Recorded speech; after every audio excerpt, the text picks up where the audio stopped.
혹시 여러분도 이런 경험이 있으신가요? 누군가의 사소한 말 한마디에 하루 종일 기분이 상하거나 별것 아닌 일에도 순간적으로 분노가 치밀어 올라 스스로를 감당할 수 없었던 순간 말입니다. 더 놀라운 것은 같은 상황에서도 어떤 사람들은 태연하게 웃으며 넘어가는데 우리는 왜 그렇게 마음이 흔들리는지 궁금하셨을 겁니다. 오늘 여러분과 나누고 싶은 이야기는 아마도 여러분이 감정을 바라보는 관점 자체를 완전히 바꿔놓을 혁명적인 통찰입니다. 바로 다른 사람이 우리를 화나게 만드는 것이 사실상 불가능하다는 진실에 대한 이야기입니다.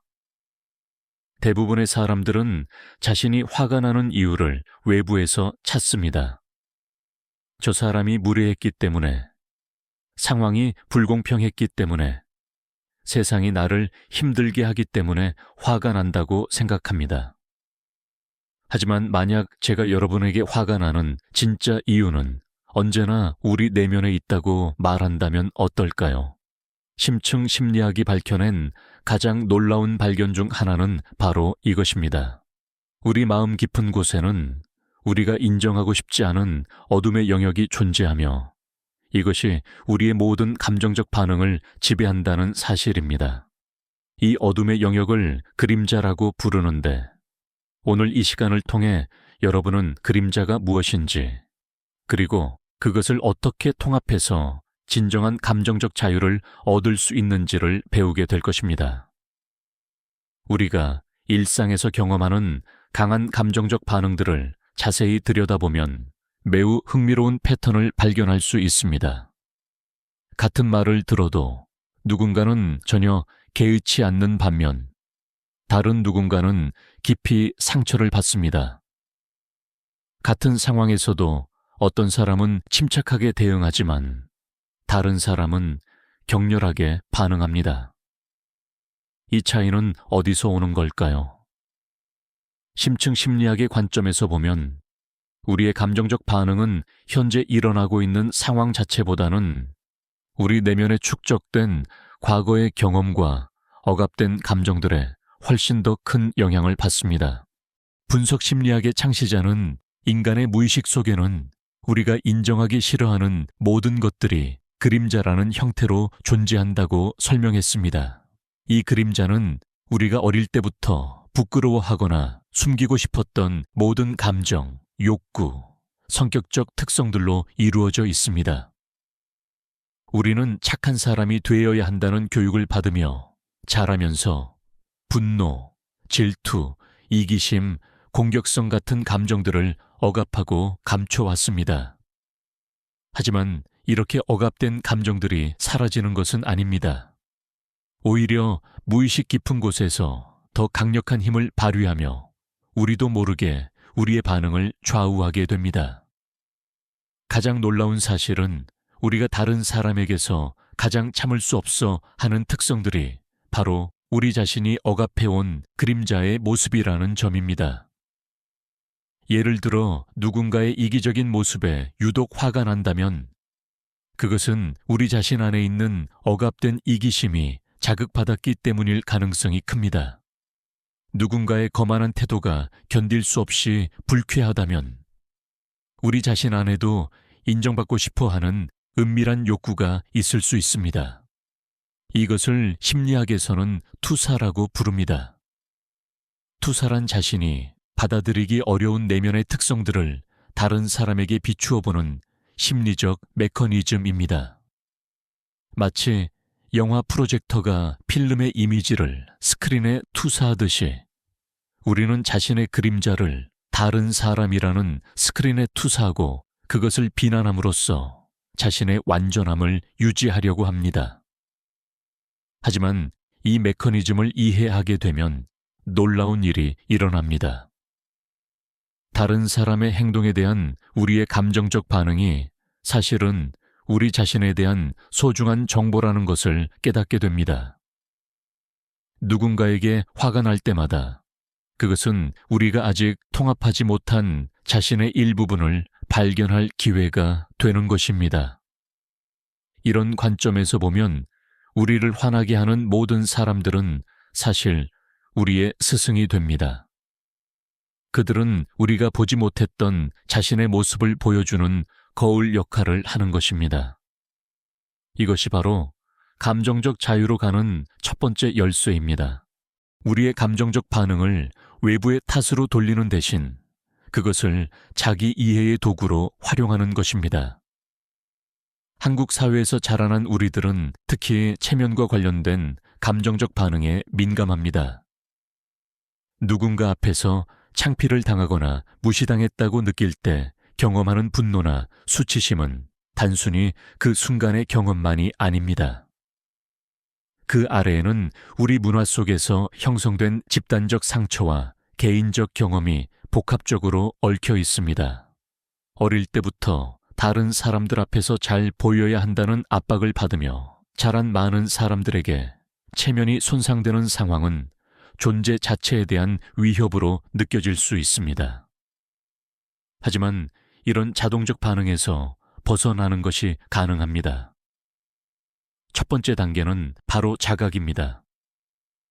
강한 감정이 일어날 때 잠시 멈추고 지금 내가 이렇게 반응하는 진짜 이유는 무엇일까? 라고 자문해 보는 것입니다.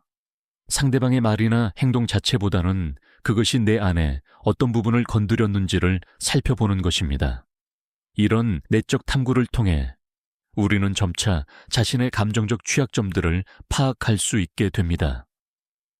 어떤 상황에서 특히 민감하게 반응하는지, 어떤 타입의 사람이나 말에 쉽게 화가 나는지를 알게 되면 그것들이 우리의 미해결된 상처나 무의식적 패턴과 어떻게 연결되어 있는지도 보이기 시작합니다.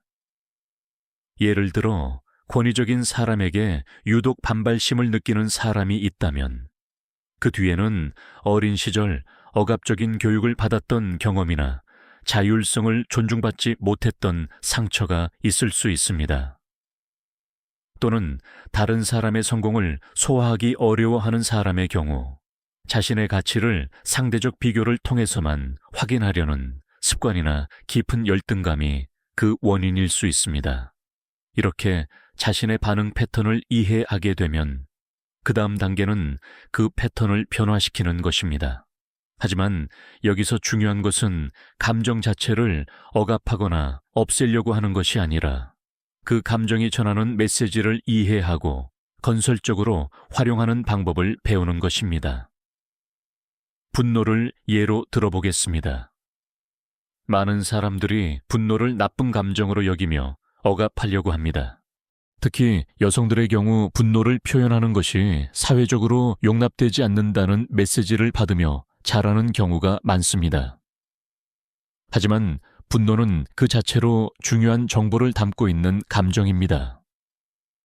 분노는 우리의 경계가 침범당했거나 소중한 가치가 위협받고 있다는 신호일 수 있습니다.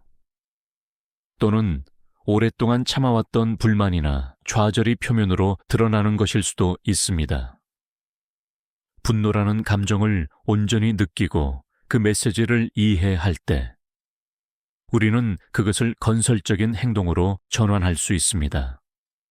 예를 들어 부당한 대우에 대한 분노는 정당한 권리를 주장하거나 상황을 개선하기 위한 행동의 에너지가 될 수 있습니다. 하지만 이런 변화 과정에서 가장 어려운 부분은 자신의 그림자와 마주하는 것입니다. 우리가 다른 사람에게서 가장 견디기 힘들어하는 특성들이 사실은 우리 자신 안에도 있다는 것을 인정하는 것은 쉽지 않습니다. 누군가의 이기적인 모습에 화가 난다면 자신 안에도 그런 면이 있을 수 있다는 것을 받아들이기 어렵습니다. 누군가의 거짓말에 분노한다면 자신도 완전히 정직하지 못했던 순간들이 있었다는 것을 인정하기 힘듭니다. 하지만 바로 이런 자기 인정이 진정한 변화의 시작점입니다.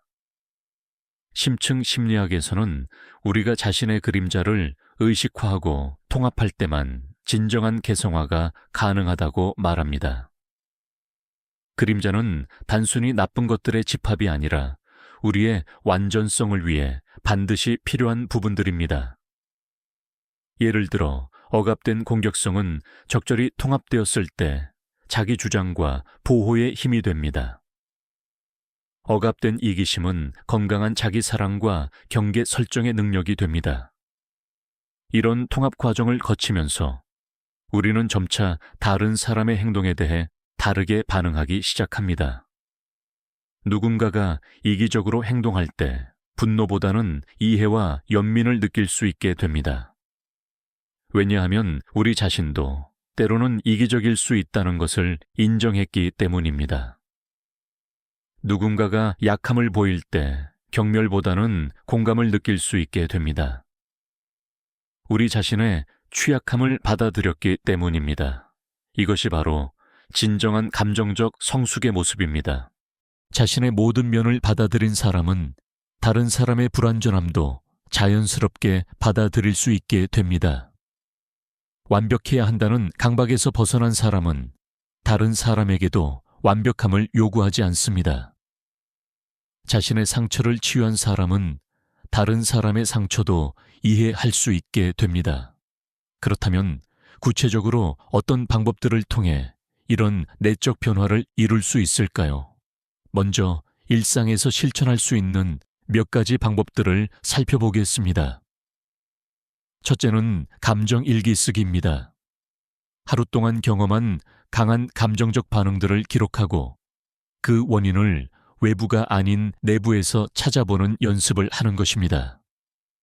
오늘 동료의 말에 화가 났다고 쓰는 대신 오늘 동료의 말이 내 안에 어떤 부분을 자극했을까? 그 말이 나에게 어떤 의미로 다가왔을까라고 깊이 탐구해 보는 것입니다. 둘째는 투사 회수하기입니다.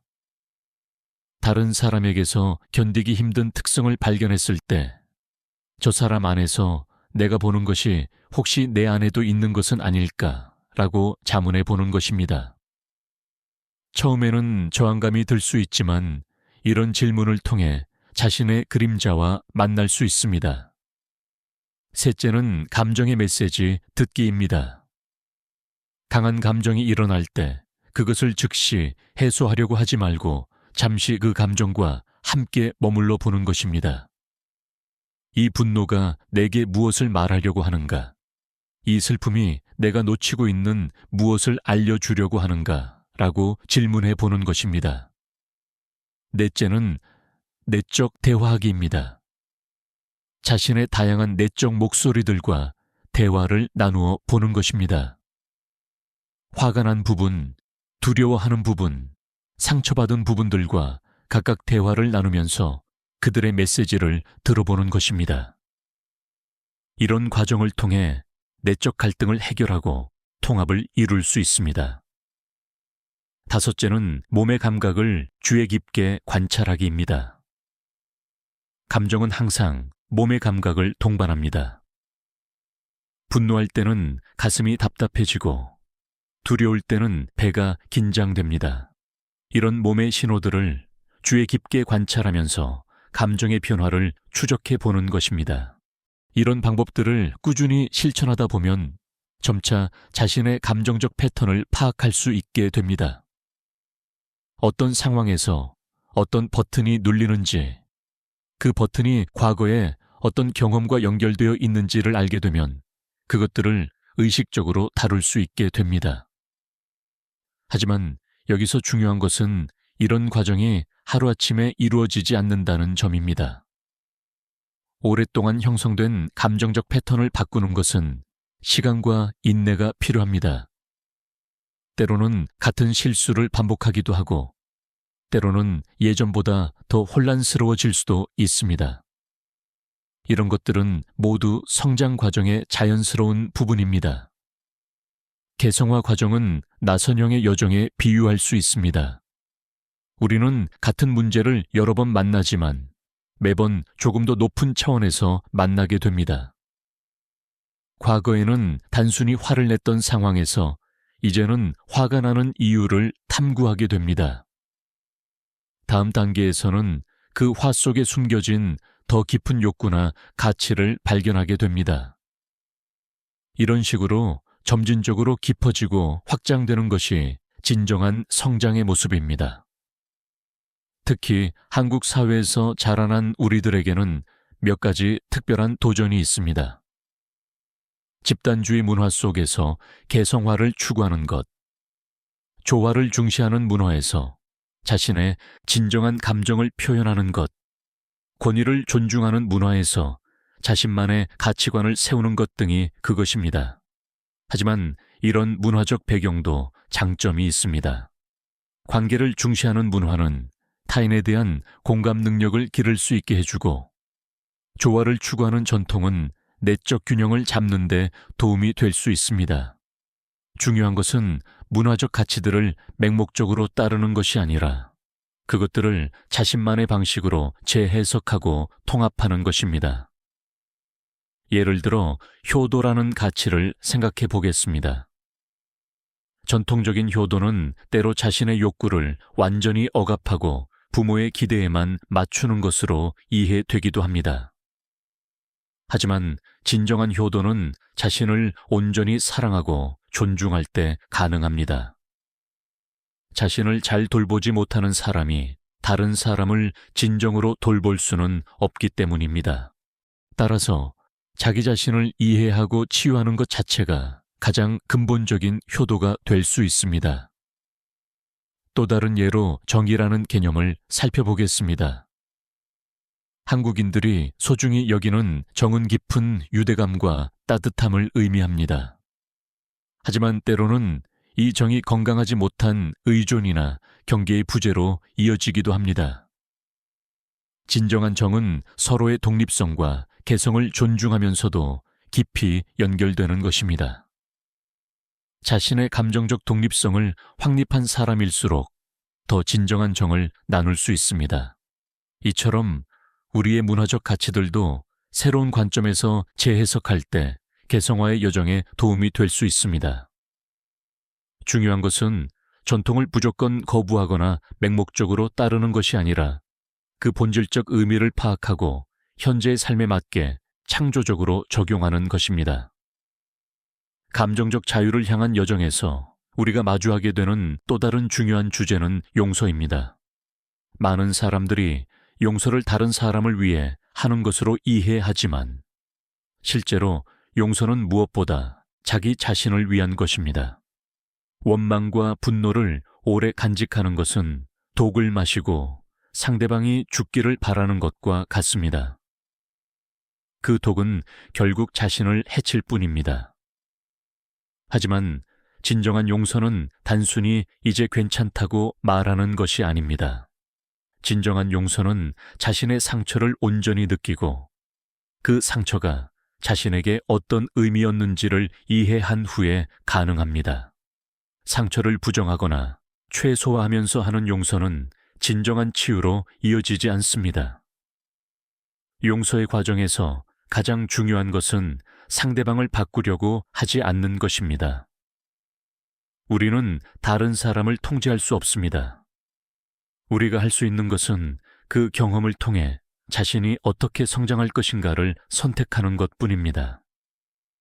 상처를 준 사람이 사과하지 않더라도, 변하지 않더라도 우리는 그 경험으로부터 지혜를 얻고 더 강해질 수 있습니다. 또한 진정한 용서는 자기 자신에 대한 용서에서 시작됩니다. 우리는 종종 자신에게 가장 가혹한 비판자가 됩니다. 과거의 실수들, 부족했던 순간들, 상처를 주었던 말들을 끊임없이 되뇌며 자신을 괴롭힙니다. 하지만 자신을 용서하지 못하는 사람은 다른 사람도 진정으로 용서할 수 없습니다. 자기 용서는 자신의 불완전함을 인정하는 것에서 시작됩니다. 우리는 모두 실수를 하고 때로는 잘못된 선택을 하며 완벽하지 못한 존재입니다. 이것이 인간의 조건입니다. 이런 불완전함을 받아들일 때 우리는 비로소 자신에게 자비로워질 수 있고 그 자비는 자연스럽게 다른 사람들에게도 확장됩니다. 감정적 자유의 또 다른 측면은 현재 순간에 온전히 머무르는 능력입니다. 우리의 감정적 고통 대부분은 과거에 대한 후회나 미래에 대한 걱정에서 비롯됩니다. 과거의 상처를 계속 곱씹거나 미래의 불안을 미리 경험하면서 현재의 평화를 잃어버립니다. 현재 순간에 온전히 머무른다는 것은 지금 이 순간의 경험을 있는 그대로 받아들이는 것입니다. 좋은 감정이든 나쁜 감정이든 편안한 상황이든 불편한 상황이든 모든 것을 저항하지 않고 경험하는 것입니다. 이것이 바로 마음 챙김의 본질입니다. 마음 챙김을 통해 우리는 감정과 생각을 관찰자의 입장에서 바라볼 수 있게 됩니다. 나는 화가 났다가 아니라 화라는 감정이 일어나고 있다로, 나는 슬프다가 아니라 슬픔이라는 감정이 지나가고 있다로 인식하게 됩니다. 이런 관찰자 의식은 우리에게 감정에 휩쓸리지 않으면서도 그것을 온전히 경험할 수 있는 공간을 제공합니다. 또한 현재 순간에 머무르는 연습은 우리가 얼마나 많은 에너지를 과거와 미래에 소모하고 있었는지를 깨닫게 해줍니다. 현재에 온전히 집중할 때 우리는 더 명확하게 생각하고 더 깊이 느끼며 더 지혜롭게 행동할 수 있게 됩니다. 이런 현재 순간, 인식은 특히 인간관계에서 큰 변화를 가져옵니다. 상대방과 대화할 때 과거의 상처나 미래의 기대 없이 순수하게 지금 이 순간의 상대방과 만날 수 있게 됩니다. 이때 진정한 소통과 이해가 가능해집니다. 감정적 자유로 가는 길에서 우리가 마주하게 되는 또 다른 중요한 주제는 경계 설정입니다. 많은 사람들이 다른 사람을 기쁘게 해주려고 하다가 자신의 경계를 잃어버립니다. 특히 한국 사회에서는 조화와 배려를 중시하는 문화 때문에 자신의 욕구나 한계를 명확히 표현하는 것이 이기적이라고 여겨지기도 합니다. 하지만 건강한 경계는 자신과 다른 사람 모두를 위해 필요합니다. 경계가 없으면 우리는 다른 사람의 감정과 문제를 자신의 것처럼 떠안게 되고 결국 자신의 에너지가 고갈됩니다. 또한 다른 사람도 우리의 한계를 알 수 없어서 무의식적으로 우리에게 부담을 주게 됩니다. 건강한 경계 설정의 첫 번째 단계는 자신의 욕구와 한계를 명확히 아는 것입니다. 어떤 것이 자신에게 에너지를 주고 어떤 것이 에너지를 빼앗아 가는지를 파악하는 것입니다. 어떤 상황에서 편안함을 느끼고 어떤 상황에서 스트레스를 받는지를 인식하는 것입니다. 두 번째 단계는 이런 욕구와 한계를 상대방에게 명확하고 정중하게 전달하는 것입니다. 이때 중요한 것은 상대방을 비난하지 않으면서도 자신의 입장을 분명히 표현하는 것입니다. 당신이 잘못했다가 아니라 나는 이런 상황에서 불편함을 느낀다는 식으로 표현하는 것입니다. 세 번째 단계는 자신이 설정한 경계를 일관되게 유지하는 것입니다. 처음에는 다른 사람들이 이해하지 못하거나 반발할 수 있습니다. 하지만 일관성 있게 경계를 유지하다 보면 주변 사람들도 점차 그것을 존중하게 됩니다. 건강한 경계 설정은 관계를 끊는 것이 아니라 오히려 더 건강한 관계를 만드는 것입니다. 서로의 독립성과 개성을 존중하는 관계에서야 진정한 친밀감과 신뢰가 생겨날 수 있습니다. 감정적 자유의 여정에서 우리가 얻게 되는 가장 큰 선물 중 하나는 진정한 자기 사랑을 배우는 것입니다. 많은 사람들이 자기 사랑을 이기심이나 자만심과 혼동하지만 진정한 자기 사랑은 전혀 다른 것입니다. 진정한 자기 사랑은 자신의 모든 면을 있는 그대로 받아들이면서도 계속해서 성장하고 발전하려는 의지를 갖는 것입니다. 자기 사랑은 자신에게 친절하고 자비로운 태도를 갖는 것에서 시작됩니다. 실수했을 때 자신을 가혹하게 비판하는 대신 마치 소중한 친구를 대하듯 자신을 위로하고 격려하는 것입니다. 완벽하지 못한 모습을 부끄러워하는 대신 그것도 자신의 일부로 받아들이는 것입니다. 또한 자기 사랑은 자신의 욕구와 감정을 소중히 여기는 것입니다. 다른 사람의 기대에 맞추기 위해 자신을 희생하는 것이 아니라 자신의 진정한 욕구가 무엇인지를 탐구하고 그것을 충족시키기 위해 노력하는 것입니다. 이것이 이기심이 아닌 이유는 자신을 잘 돌보는 사람일수록 다른 사람에게도 더 많은 사랑과 에너지를 줄 수 있기 때문입니다. 자기 사랑은 또한 자신의 독특함과 개성을 인정하고 축하하는 것입니다. 다른 사람과 비교하며 자신을 평가절하하는 대신 자신만의 고유한 가치와 아름다움을 발견하는 것입니다.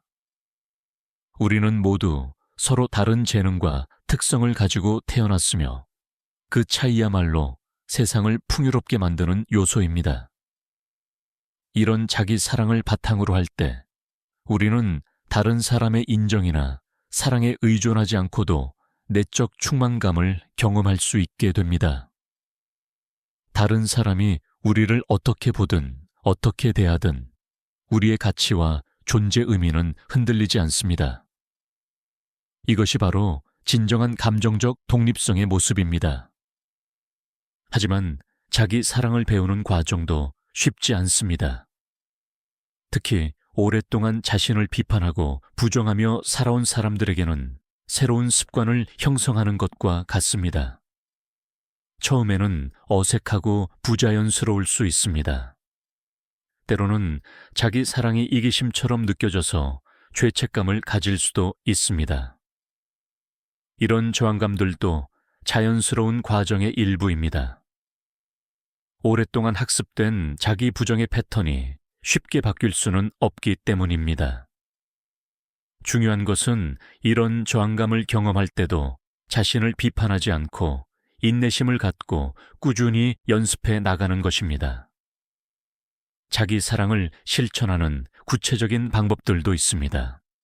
매일 자신에게 감사한 점들을 적어보는 것, 자신의 성취나 노력을 인정하고 축하하는 것, 자신과의 약속을 지키는 것, 자신의 몸과 마음을 잘 돌보는 것 등이 그것입니다. 이런 작은 실천들이 쌓여서 점차 자기 사랑의 근육을 키워갈 수 있습니다. 감정적 자유의 여정에서 또 다른 중요한 깨달음은 우리가 경험하는 모든 일들이 성장의 기회라는 점입니다.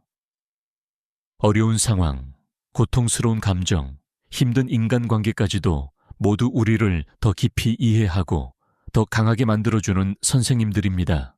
상처받지 않고는 의식이 확장될 수 없다는 통찰이 있습니다.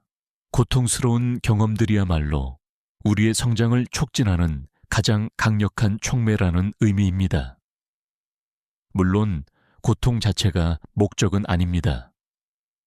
하지만 고통을 피하려고만 하는 것이 아니라 그것으로부터 배우고 성장하려는 태도를 가질 때 모든 경험이 의미 있는 것이 됩니다.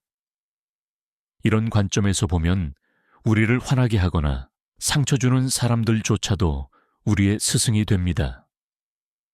그들은 우리가 아직 치유하지 못한 부분, 아직 통합하지 못한 그림자, 아직 배우지 못한 교훈들을 보여줍니다. 이런 깨달음이 있을 때 우리는 더 이상 피해자 의식에 머물지 않고 주체적으로 자신의 삶을 창조해 갈 수 있습니다. 또한 이런 관점은 우리에게 삶의 모든 순간을 소중히 여기는 태도를 갖게 해줍니다. 좋은 일만이 아니라 어려운 일도, 성공만이 아니라 실패도, 기쁨만이 아니라 슬픔도 모두 우리 인생의 소중한 일부분이 됩니다. 이렇게 삶의 전체성을 받아들일 때 우리는 더 깊은 만족감과 감사함을 경험할 수 있습니다.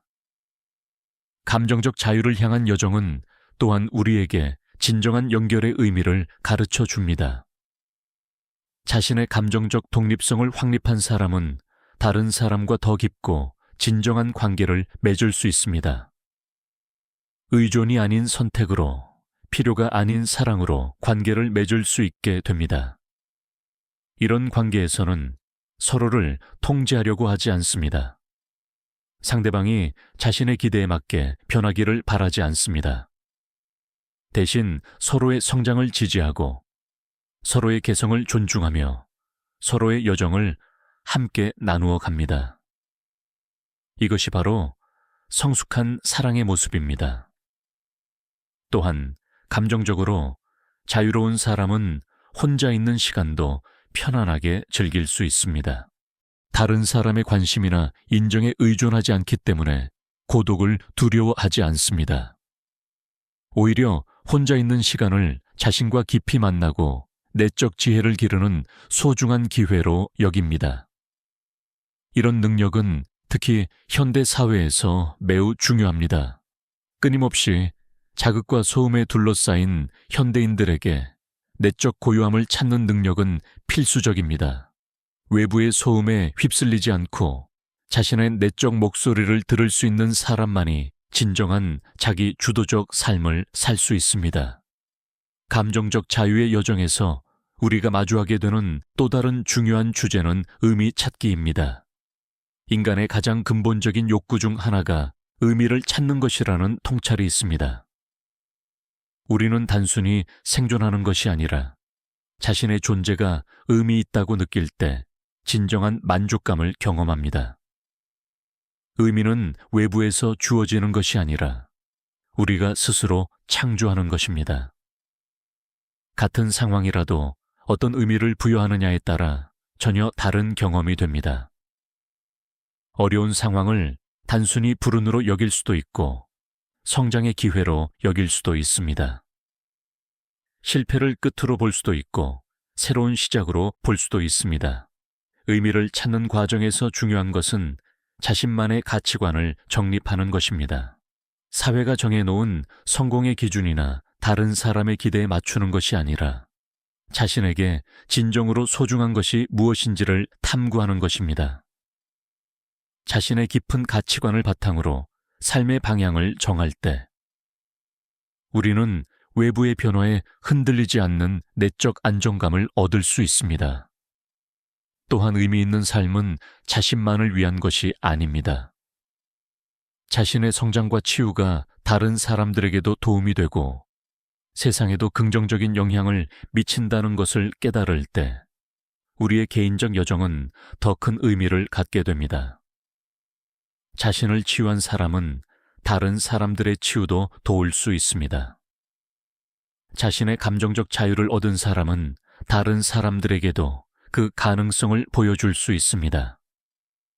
이런 관점에서 보면 우리 각자의 개성화 여정은 인류 전체 발전에도 기여하는 일이 됩니다. 한 사람이 더 의식적이고 사랑으로 충만해질수록 그것은 집단 무의식에도 긍정적인 영향을 미칩니다. 이것이 개성화의 사회적 의미입니다. 감정적 자유를 향한 여정에서 우리가 경험하게 되는 변화들을 구체적으로 살펴보겠습니다. 첫째, 반응성이 줄어듭니다. 예전에는 즉각적으로 화를 내거나 상처받았던 상황에서도 이제는 잠시 멈추고 생각할 수 있는 공간이 생깁니다. 자극과 반응 사이에 선택의 여지가 생기는 것입니다. 둘째, 타인에 대한 이해와 연민이 증가합니다. 자신의 불완전함을 받아들인 사람은 다른 사람의 불완전함도 더 쉽게 받아들일 수 있습니다. 남을 판단하고 비판하는 대신 그들의 행동 뒤에 숨겨진 고통이나 두려움을 이해하려고 노력하게 됩니다. 셋째, 내적 평화가 증가합니다.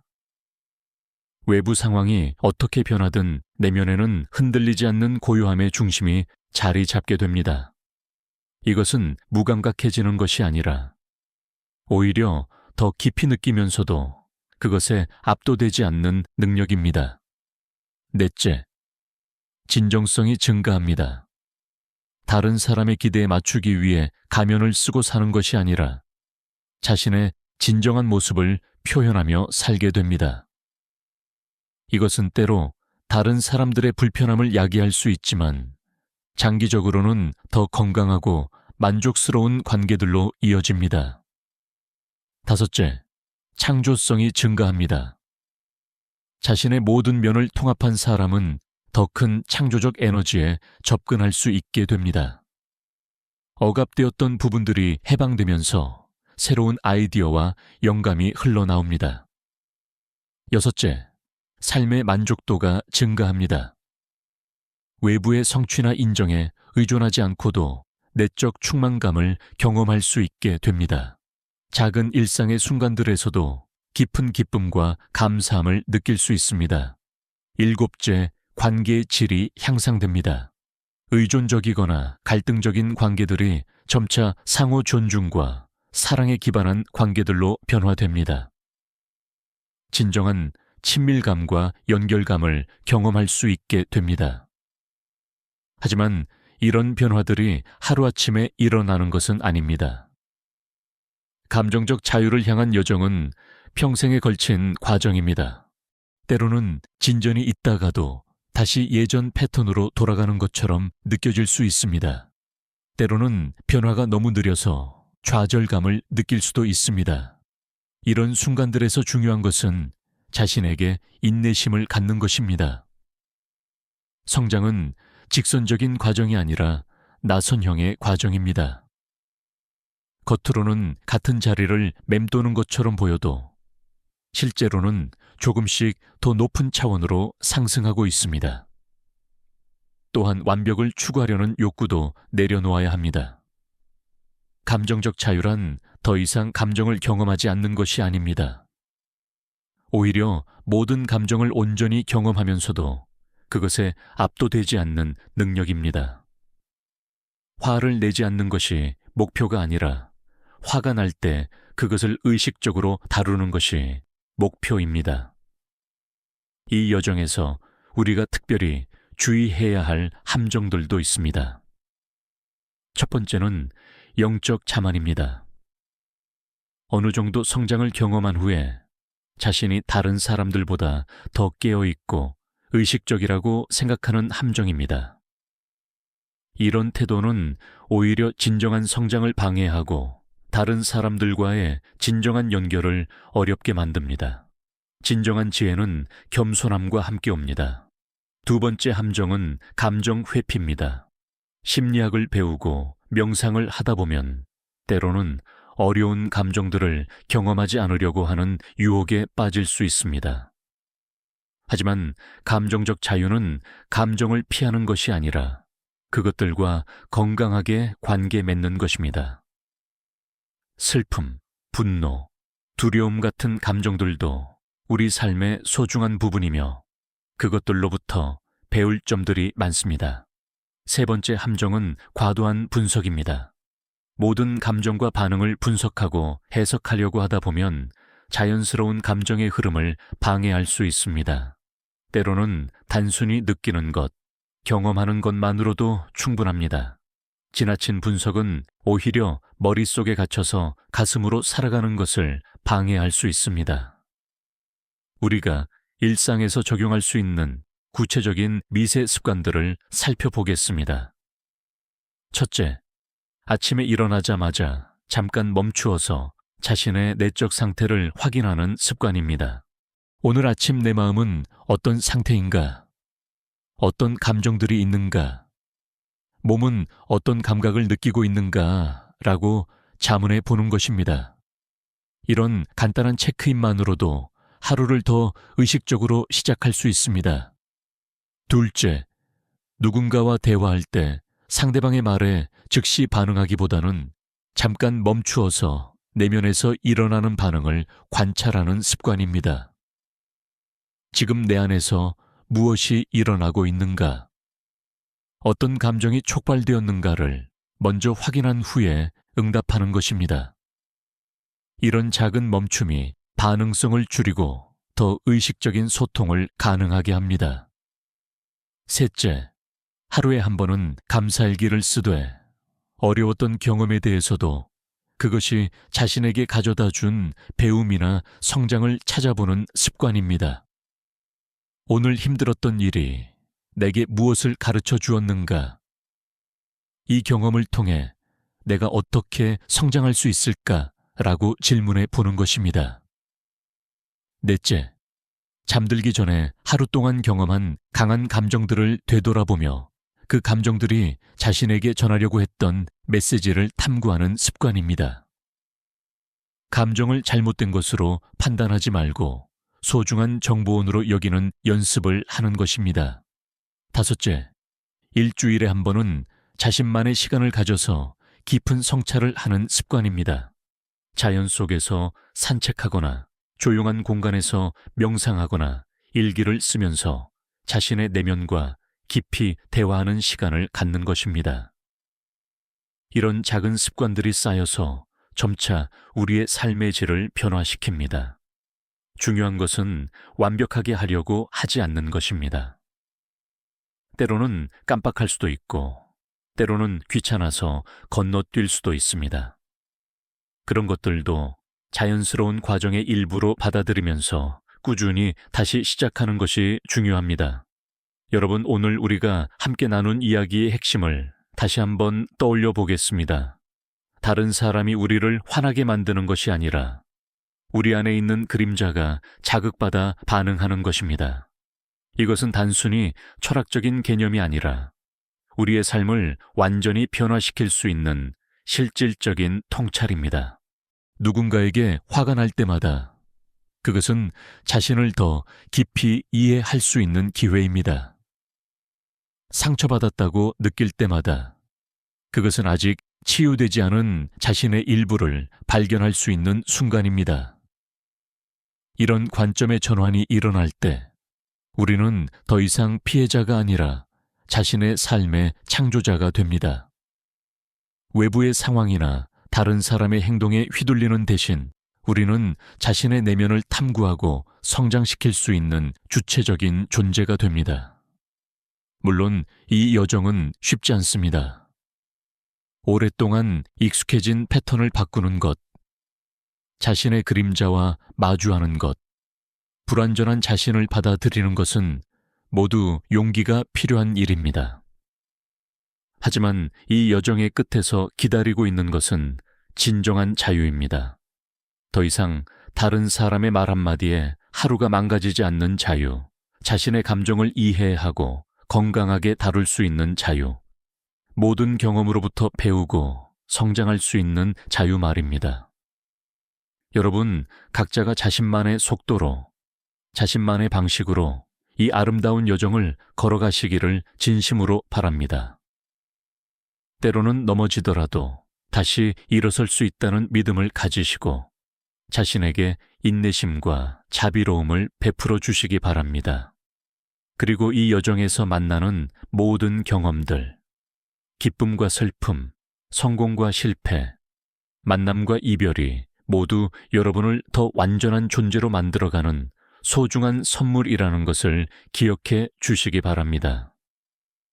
여러분의 내면에는 이미 모든 답이 있습니다. 외부의 도움도 소중하지만 궁극적으로는 자신의 내면에서 찾는 답이 가장 진실되고 힘이 있습니다. 여러분 안에 있는 그 지혜를 믿으시기 바랍니다. 오늘 이 시간이 여러분의 마음에 작은 씨앗을 심었기를 바랍니다. 그 씨앗이 여러분의 일상 속에서 천천히 자라나서 언젠가는 아름다운 꽃을 피우고 향기로운 열매를 맺게 되기를 진심으로 기원합니다.